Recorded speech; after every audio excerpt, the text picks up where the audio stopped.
You see all the van life photos, you watch all the van tours, but do you wonder what this nomadic lifestyle is all about? Are you curious about life on the road? Social media calls it #vanlife. We call it home. I'll ask 10 questions to get you the stories that you want to hear from the people who live, work, and travel and adventure in this nomadic lifestyle. Welcome to Life on the Road.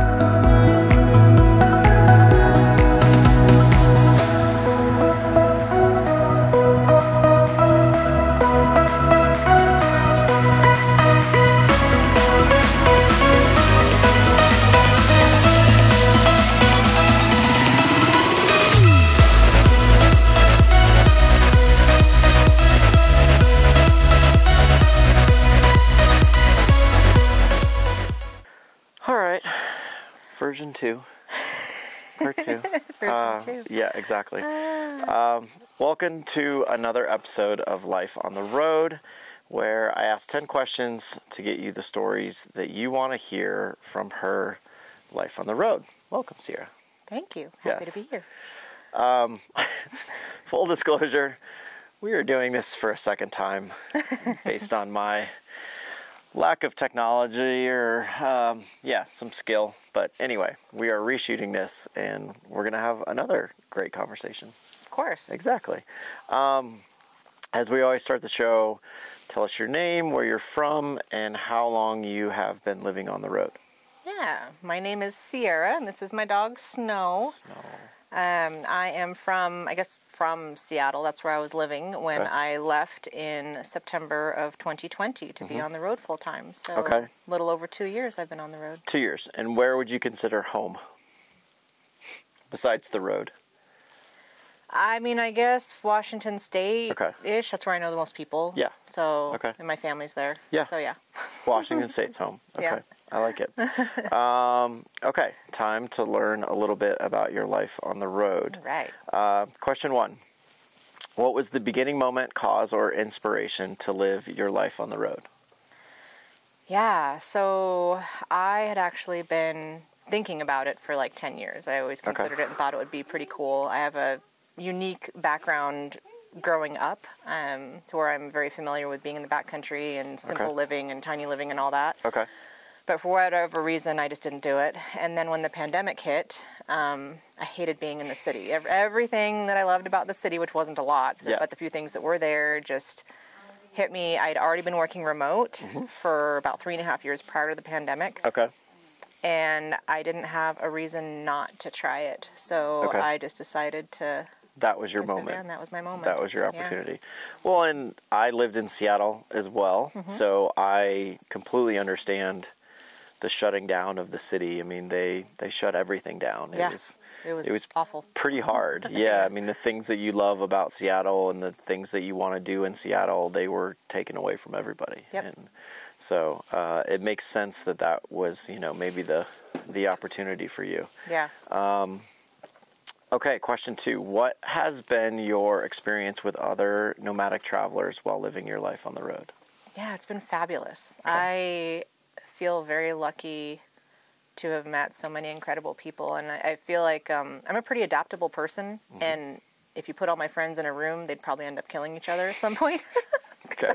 But I love the nomadic community because I feel like even though there's so many different personalities and different paths to get here, we all kind of have that same common goal. So I have only had positive experiences and welcoming experiences, and it's really helped build my confidence to want to stay out here for a lot longer. Sure. That's for sure. Yeah, no, it's we talk about it often on this show. The nomadic community is pretty amazing. Yeah.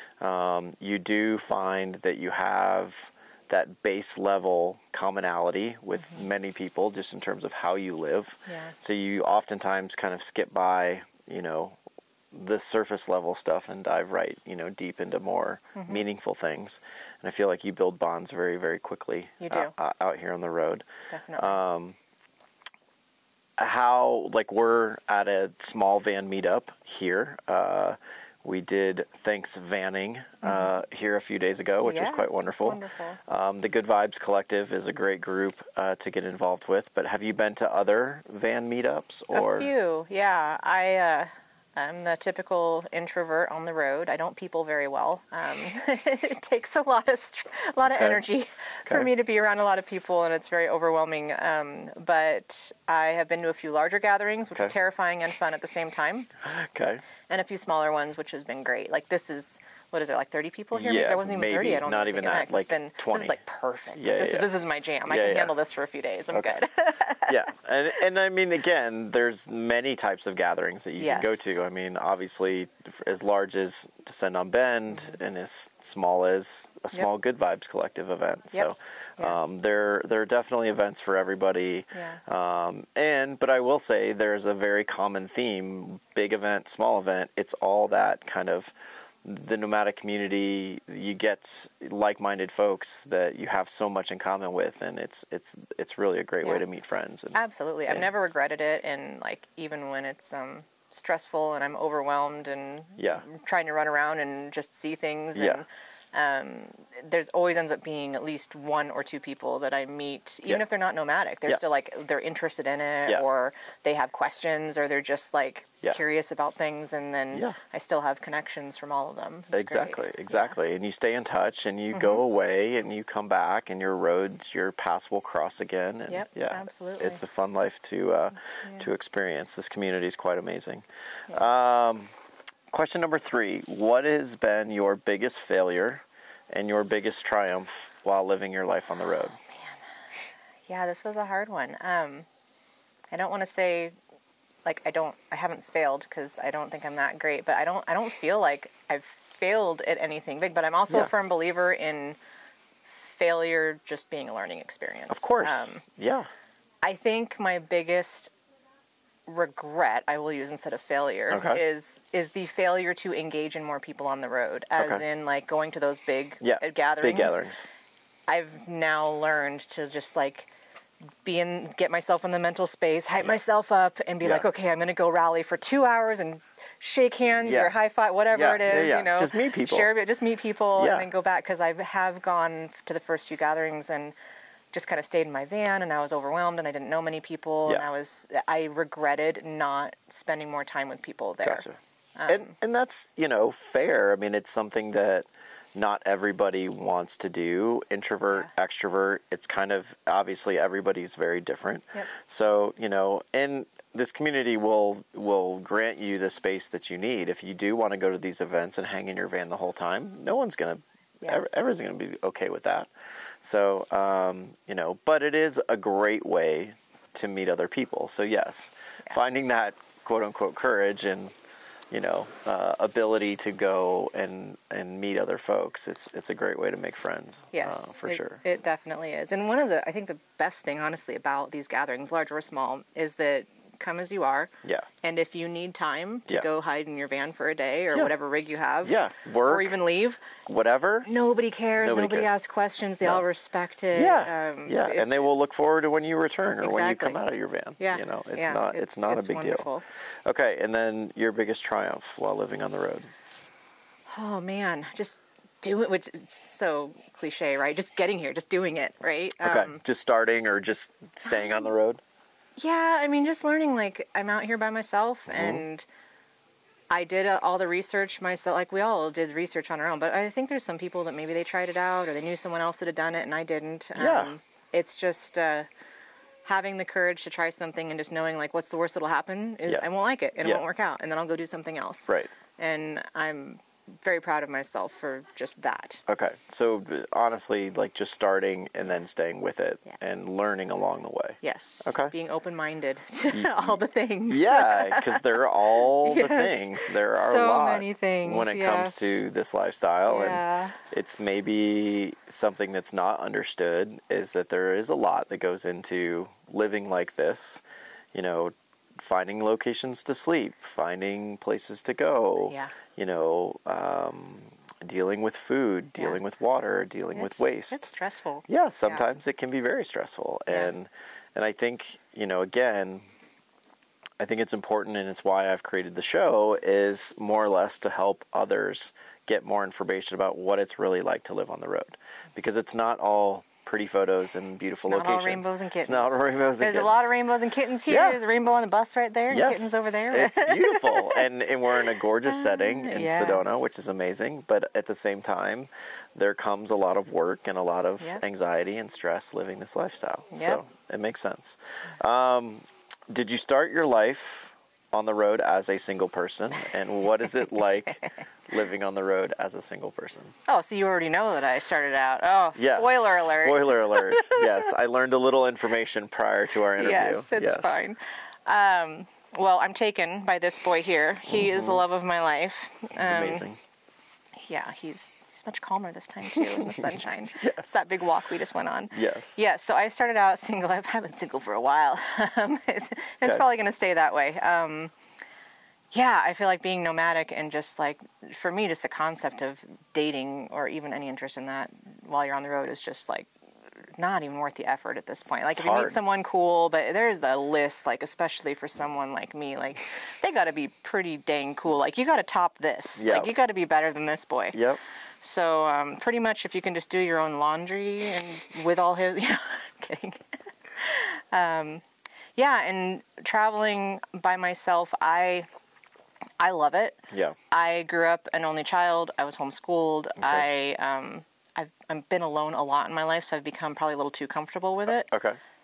The times when it really sucks is like chore days, or times when it's like I'm driving and my map reroutes and I have to figure out where I'm going, and I can't just say, hey, can you look this up for me? Like I have to pull over and figure that out. Or you show up somewhere and you feel kind of sketchy, and if I'm by myself, I just leave. Whereas if I had someone else that I was traveling with, you tend to have a little more confidence. So. That makes sense. And I mean, it sharing the workload obviously would be ideal. You know, it would alleviate maybe a little less stress. But dating on the road's hard. It's very difficult. Yeah. But also, like, you know, I'm curious. You've been on the road, what, a year and a half now? 2 years? Over 2 years. Over 2 years now. Yeah, over 2 years. Okay, so over 2 years of travel as a solo female traveler, speak to what it's like, or what it has been like, traveling by yourself, whether it's safety concerns or confidence or, you know, ability to do some of the things that you maybe didn't realize you could do, or, you know. Yeah, again, like, I've spent so much time by myself in my life, and I've done a lot of like backcountry, backpacking, trail running, like lots of time in the wilderness on my own, or with like only one other person or whatever, that really hasn't been the issue for me. There are definitely things that I'm more careful with. Like sometimes I will make sure, like I have this double chair, and sometimes I'll put another chair out and make it look like maybe there's somebody else. Yeah. If a single guy shows up, I don't say it's just me and my dog. I say there have been times that I've literally said, my partner walked over there or whatever, and just if you get a weird feeling. So it's really just kind of being aware of your surroundings and going with your gut. Like if there's any inkling and you get that spidey sense, just intuition is, for sure. It's talked about a lot on this show, where, you know, it's not so much even like safety concerns, but it's that gut instinct of that feeling that's like, this doesn't feel right. I don't know if this is a good spot. And then again, beauty of the van is you change that when you need to very quickly. Yeah, so for sure. That makes sense. Yeah, I could do a whole episode on just women's safety on the road. It's kind of my passion. But I mean, again, I think it's something that's super important, and, you know, please leave questions and comments down below about women's safety or, you know, solo female travel. But like, it's talked about a lot on the show, but I think the overarching thing that keeps being brought up again and again is just intuition. It's just your gut instinct. It's like, true. This feels good. Okay, this is okay. Or this feels really sketch, and I'm going to change my environment. And I feel like the more that you're out here by yourself too, and especially when you're in environments that's just quiet and you're in the middle of nowhere, you tend to be more in tune when things kind of feel weird. Like there's times that random person will drive by and it'll be totally fine, and then other times random person will drive by and you'll just get kind of a weird vibe from it. Or even just driving through a town. There's times that I've literally driven through a town because it just felt icky, even though I needed to do chores, and I went to the next one to stop and do my chores. Well, and we talk about this a lot too, in a sense that more often than not, I feel sketched out or concerned when I'm in urban yes. locations, Oh, when I'm in cities. I'm terrified of my own species. Yeah. Leave me to the bear and the whatever. Like, yes. I'm good out here. Like, out here in the middle of nowhere, I feel completely... It's not funny, but yeah. No, but like, it's, you know, it's the environment that you have to park overnight in a city, yep. or sometimes it's just a challenge to find a spot for the van to be safe yep. and secure. Yeah. And out here, you feel much more at ease with your surroundings. Oh, yeah. So... I get a little too lax out here. There's often times that I have to remind myself where you are. Well, yeah, and be like, oh, I should probably like not leave my van unlocked with the door open while I go on a 4-hour trail run, you know? Yes, yes, I completely understand. Okay, everyone's favorite question, question 5. What is the best place and or craziest place you've had sex during your life on the road? Well, there's that whole single part that we talked about. Yes. Exactly. Small hurdle. I think any sex on the road is pretty crazy and amazing if you can even get laid out here. That's very true. I shouldn't say that. I've definitely had opportunities. I don't think like it's hard to do that if that's what you want. Yeah, that's of course. So I have had the opportunity to have some fun. Yes. One time I was in the middle of Montana, up in the middle of nowhere, and was hanging out with a great human, and there were some kids that had camped like behind us, and they were close enough to where they could hear us and we could hear them. And we had a little fire, and they had the huge, you know, the raging bonfire. The raging. They literally brought an entire truck filled above the top with pallets, and they burned every single pallet that night. It was hilarious. Amazing. So, of course, we start, you know, you're sitting on the chair and have the thing out front, where we start fooling around, and it's dark. And I'm sure they could hear things, and we're like, oh, this is like sex outside. It's fantastic. Like, let's do it. And so we have, you know, thing on the ground and start fooling around. Then all of a sudden, like, the rocks aren't very comfortable. Yeah, and the ground's not super comfortable. Yeah. It's not very very comfortable. It wasn't really working. Yeah. So we were like, okay, well, let's go into the van. And I'm just like, pop up butt naked in front of the fire, and I go run over to the van, like, whatever, I don't care, there's the kids. And then they come in, and they're like practically all the way dressed, and they've like grabbed things and brought the blanket, and I'm like, we're not done here. Like, what the heck is going on? Wait a minute. It's awesome. Well, I just love the fact that it started on the ground, and then you quickly realize you're like, the ground is not comfortable. Yeah. Oh, by the way, I live and travel with a full-size bed that's very soft and comfortable. Very comfortable one. Yeah. Like, what are we doing on the ground? So it was very comfortable, and the bed was still close enough, so I'm sure all the kids could hear, which was rather fun. Like, I was cracking up. Yeah. I was like, this is great. These poor kids didn't know what they were getting into. So I love it. And this is in Montana. Yeah, it was in middle of nowhere, Montana. It was beautiful views out there. It was fantastic. Middle of nowhere, Montana is one of my favorite places. Yes. So I love that. Yeah. Okay. Question number 6, and this is a great question for you as well. How do you make money while living your life on the road? Yes, my favorite part. Exactly. I'm not a trust fund baby. I am not a bum. You're not a bum. No. I work very hard. Yes. So I actually started on the road with a full-time corporate job. Like, I was at a pretty... That is what I find most interesting. Oh, man. About your it was story. rough. Yeah. So, but I'd worked remote before, so I already knew the concept of working remote. My boss was awesome. Like, all I knew is I had to have cell service at certain times a day. I had to do a bazillion Zoom meetings. So I did that for the first year and a half. Okay. And it was a lot. Most of the people didn't even know I was in my van full time, which meant I was doing well. Yeah. Because no one knew. Yeah, exactly. You're doing exactly what you needed to do, just from a van, from afar. But the corporate life is not for me. The company just didn't really resonate, so I kind of made like a side gig that I love to write personally, and I thought it would be really fun just to be able to maybe do some copywriting here and there for people as a side gig. Yeah. So I made an Instagram account and a business website and started kind of connecting with a few people, and all of a sudden people started reaching out to me. So I started my own business. I quit my corporate job in January of this year. Nice. And I'd started my business in October the year prior and did them both for a while. Okay. And then decided to cut ties with corporate life, and now I have a flexible schedule and I am managing my own business. Awesome. And I'm only supporting businesses that also support the nomadic tiny home off-grid lifestyles. Perfect. Which I love. Yeah, it's obviously something you're passionate about, and you have been able to incorporate not only a job or a career and or a business that you can do from the road, but now you're also kind of becoming further and further embedded in this community, which is pretty amazing.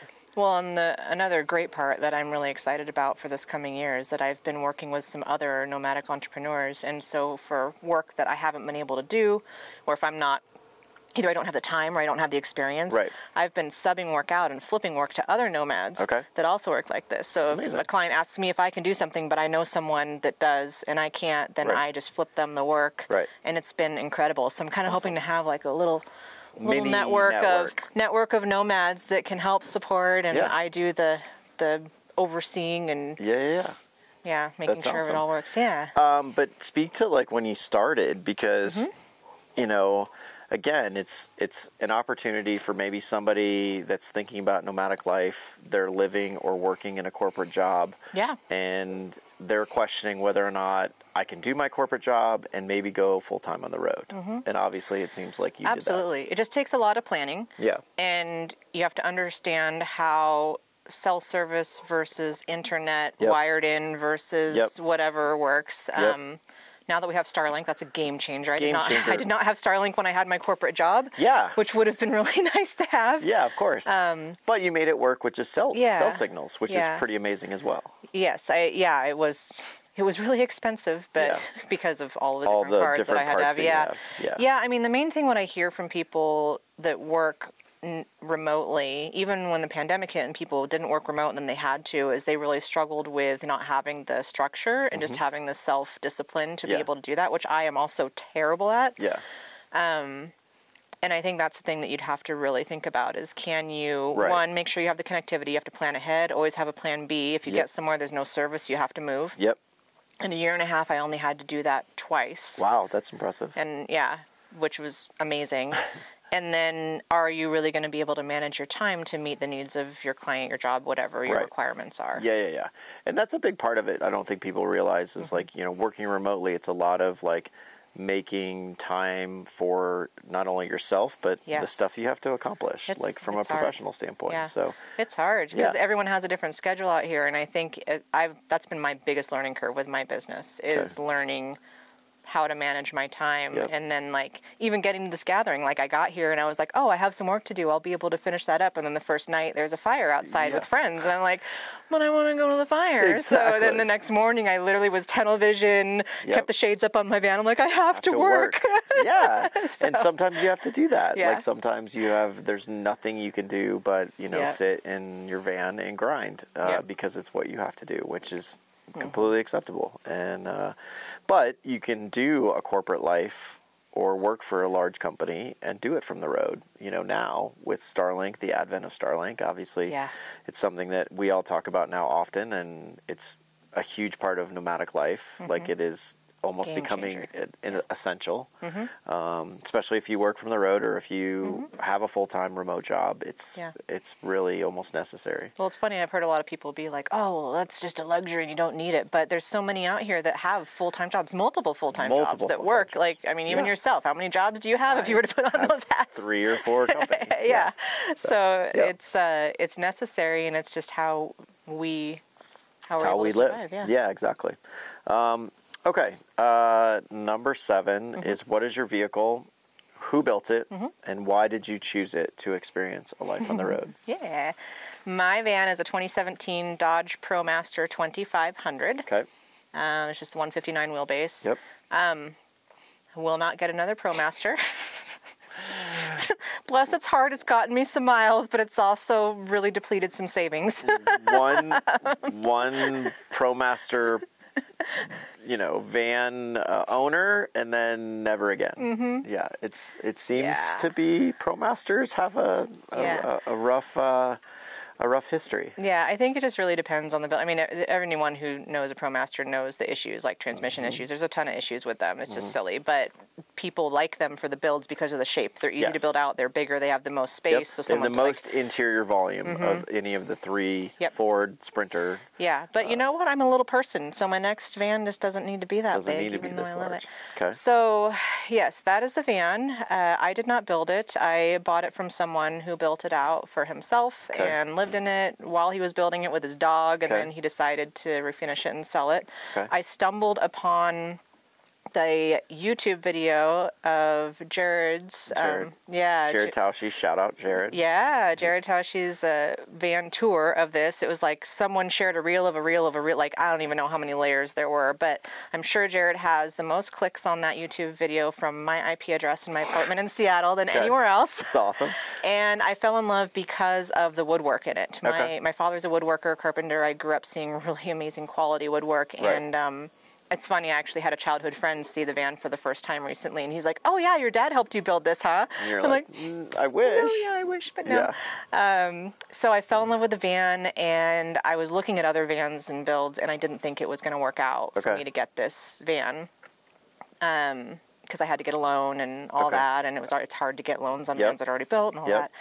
So I was just sharing it with everyone, and I messaged the gentleman that built it and was just like, "Hey, don't think I can actually get this van. I just want you to know, like, it's amazing. Like, maybe down the road I'll be able to, maybe you build me another one. Like, who knows?" So we chatted for a little bit. Literally getting about to be run over by somebody. I know. I don't know. Yeah. Well, I'll pause. No, you're good. Okay. Like, I'm assuming they're just moving vans, I'm guessing. Who's beeping? Who's got a van that beeps? I know. I have no idea. Oh, God. Somebody's running over something. It's okay. Totally fine. They'll pass. Squirrel. Yeah, exactly. Sorry. Welcome. This is van life. This is welcome to van life. Exactly. Welcome to van life gathering. Van life gathering of many nomadic travelers all coming and going at the same time. Yes. So anyway, long story longer, I ended up getting, I was using the link from that video and the specs to the post for the van to show banks, like, this is what I want. This is the limit. Okay. And then I got approved. Okay. And all I had to do was get an appraisal for the van. So I messaged the guy that built it, and I was like, "Hey, I'm sure you've already sold the van. Probably won't work." And he's like, "Actually, I took it off and I quit responding to people because everyone just wanted to look at the van and they were pissing me off, and he doesn't people very well either." Yeah.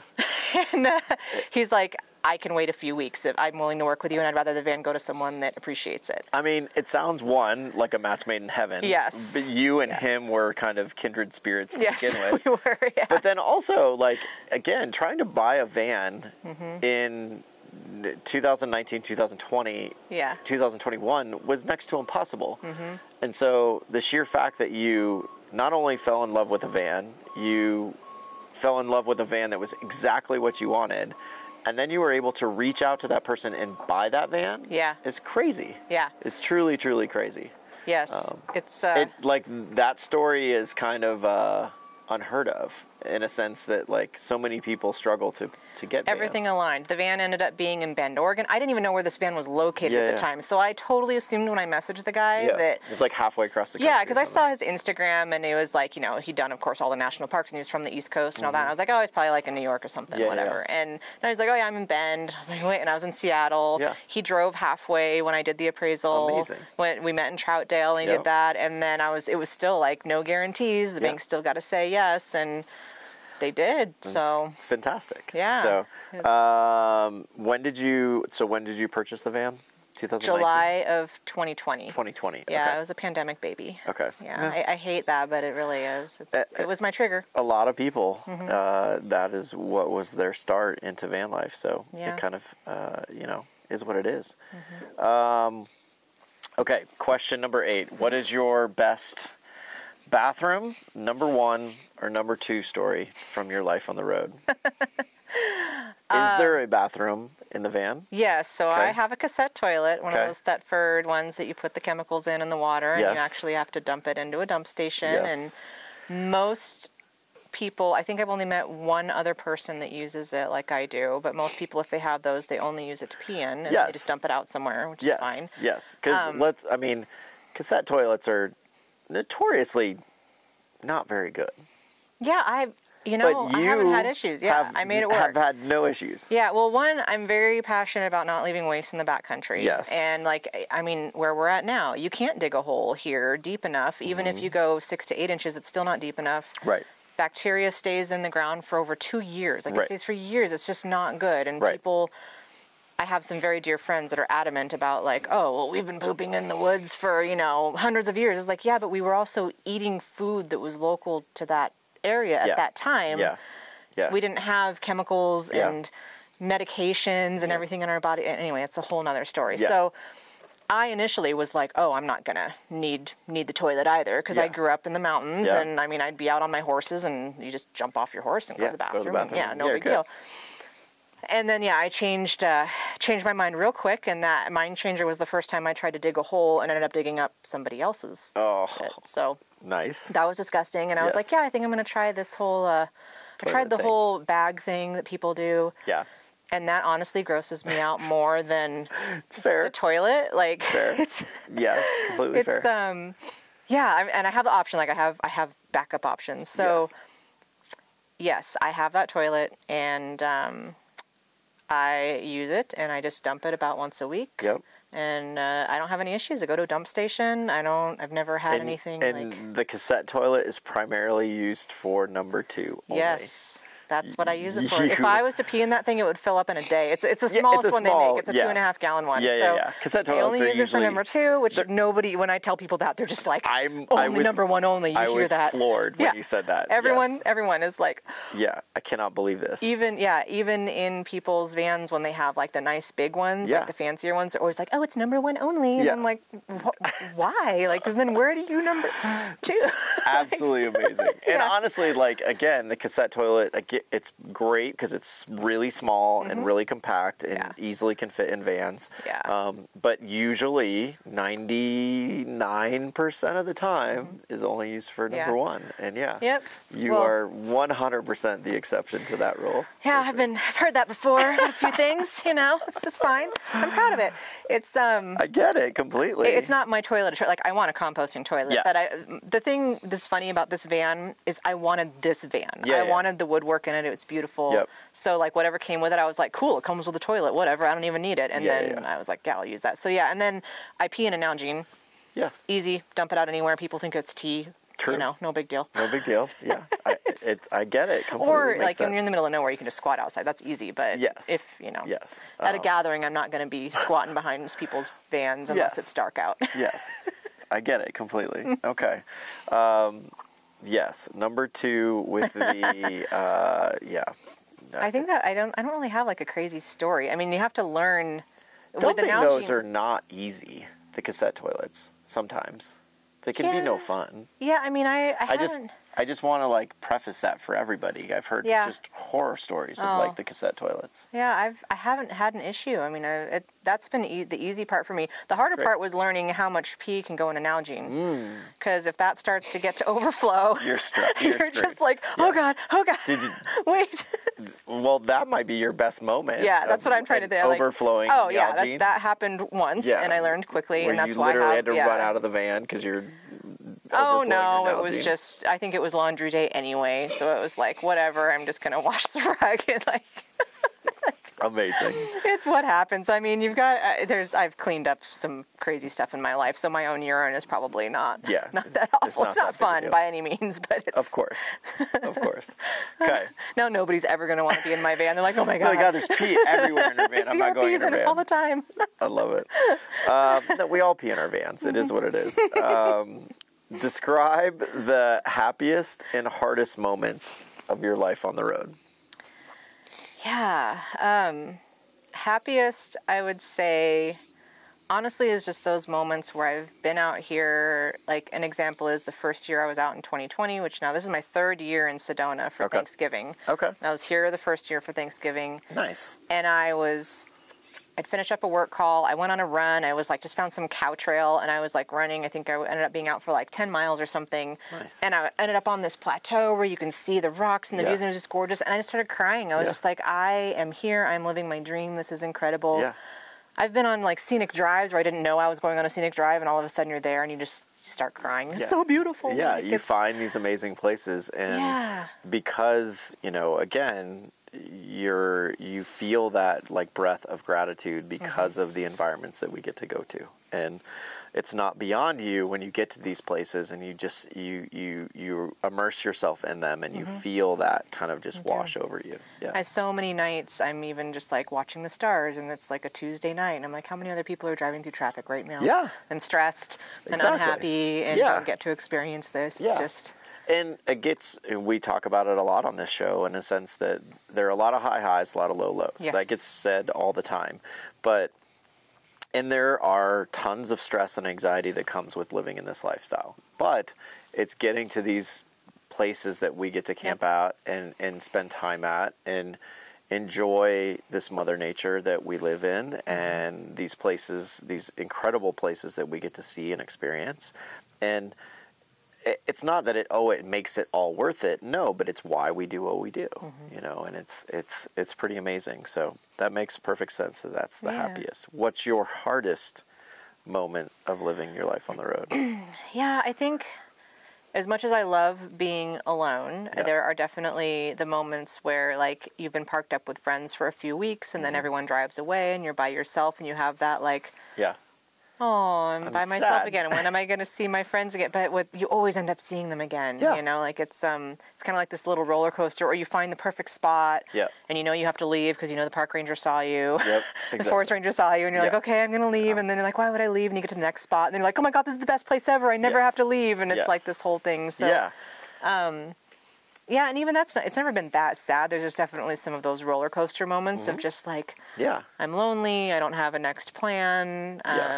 Not sure when I'm going to see someone again. Why am I doing this? And then you get to your next place and you're like, this is why I'm doing this. This is amazing. Exactly. And again, those low lows that you find, that sadness, that whatever, it comes and goes, and it goes usually pretty quickly because you are, you know, getting to these places and then you get to see your friends again and you get to have all these experiences again. So, that wave isn't necessarily... it's there and comes often, but it's usually never hanging around very often. Yeah, so definitely. But I am going to have you reference another hardest time in your life. That's right. It wasn't necessarily when you were. It was not when I was. You were not on the road yet, but it is a truly amazing story. I know the long version. You can tell the short version. Yeah, it's funny. I use this moment as a reference whenever things are bad now. If it's not as bad as this. And that was. In 2019, before I started van life, I actually lost my dog. We were hiking, and he was missing for 28 days. 27 of those with no sightings, nothing. It blows my mind. This story is a lifetime movie in the making. It is...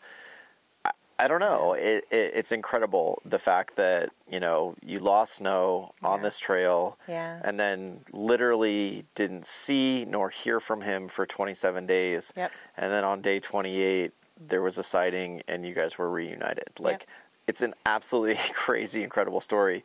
The breadth of humans that helped, strangers that, like, went out of their way to, like... It was crazy. I could not believe. I would have people see me on the trail and recognize me.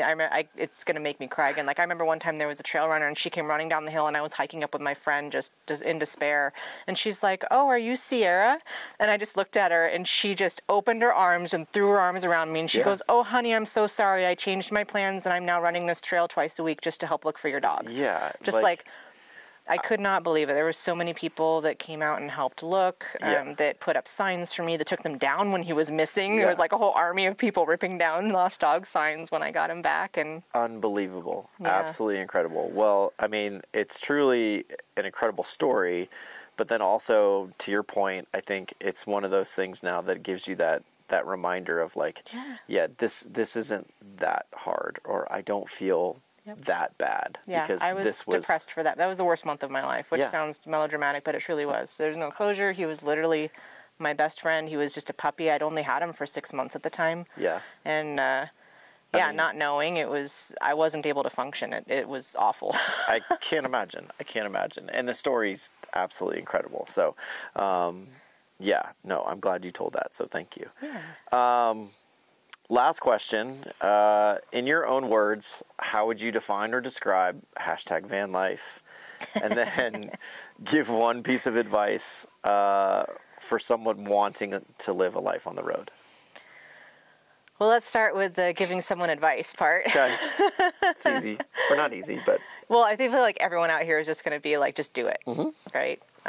Just do it. I mean, it's funny, like, as many interviews as we've had on the show so far, it's the overarching piece of advice. Yeah. Just start. Yeah, absolutely. Yeah. Just do it. Trust your intuition, trust your gut, like we talked about that. And then another piece I think is really huge is, you know, the term everywhere you go, there you are.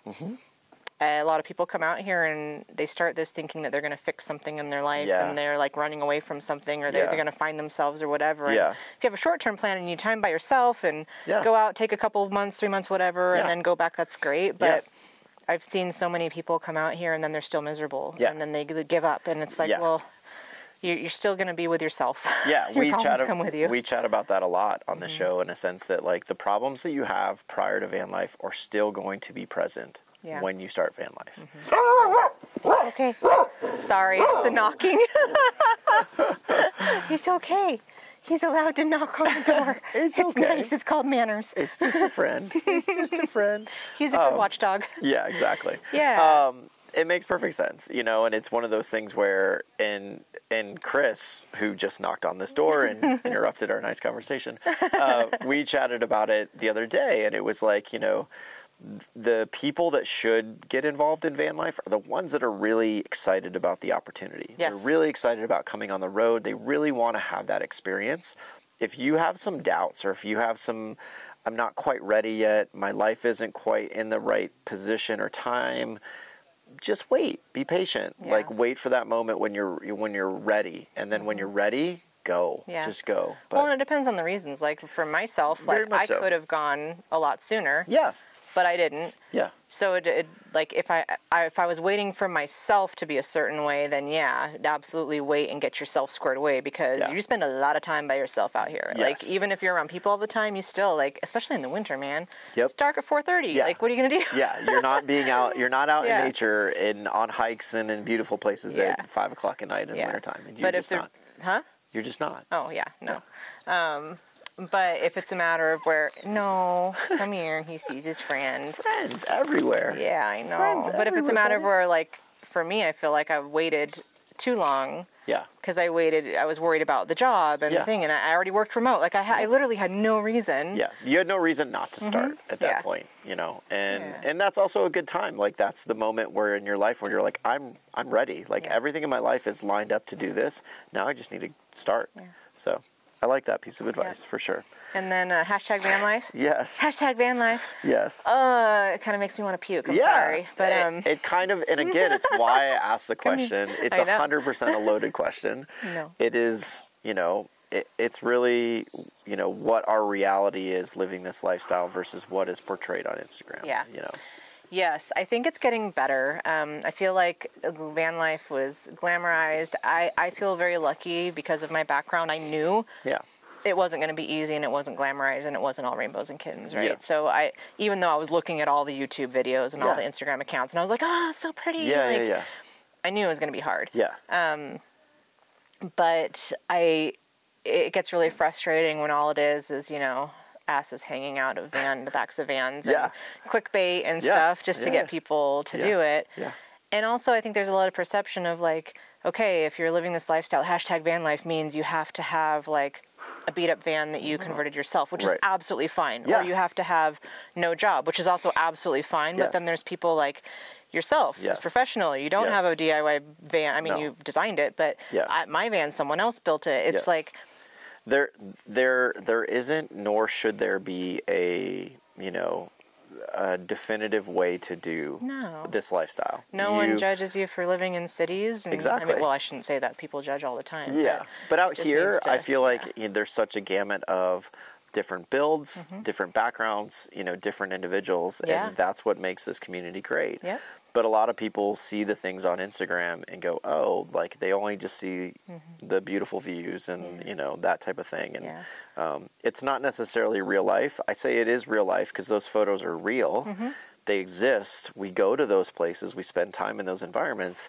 But it's not necessarily what day-to-day life is going to be about. And it is considerably harder than is shown. And so I think it's important for people to understand that if you're going to live this lifestyle, it's not what you see on Instagram, and it is, you know, it's hard and it's difficult sometimes, but more often than not, the pros definitely outweigh the cons at the end of the day, and that's why we're all still out here and enjoying this and spending time with one another. So I stepped on your answer. Sorry. Did you? I don't know. Maybe same type of answer. Yeah, I mean, it is. I think that the perception is changing a little bit now too, and now almost because vans are so expensive. Yeah, and a lot like now there's a lot of people like, God, I can't even afford a van, much less a house. Or it's become like the joke now within the community too. Some people started out because, and there's just so many variables, and people just need to shut up and live. Just it's true. There's a lot of truth to that in a sense too. Goes back to your earlier piece of advice, is literally just starting.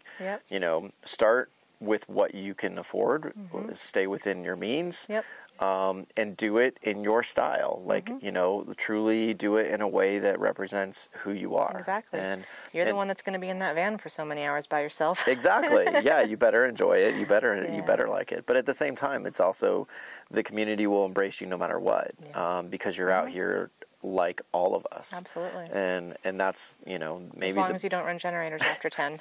Exactly. Yeah. And that's then you're banned. That's more RV life that you know, we don't necessarily, I mean, we get along with RVs, but no generators for sure. So well, those are your 10 questions. I very much appreciate our part 2 version. Because I screwed up the first time. So so yeah, thank you so much for hanging out and sharing your stories today. Thank you. It means a lot. And it's great. It's been fun. It has been fun. This has been a great Good Vibes Collective event. We're happy to be here in Sedona, and we'll see you guys all on the next episode. So thank you.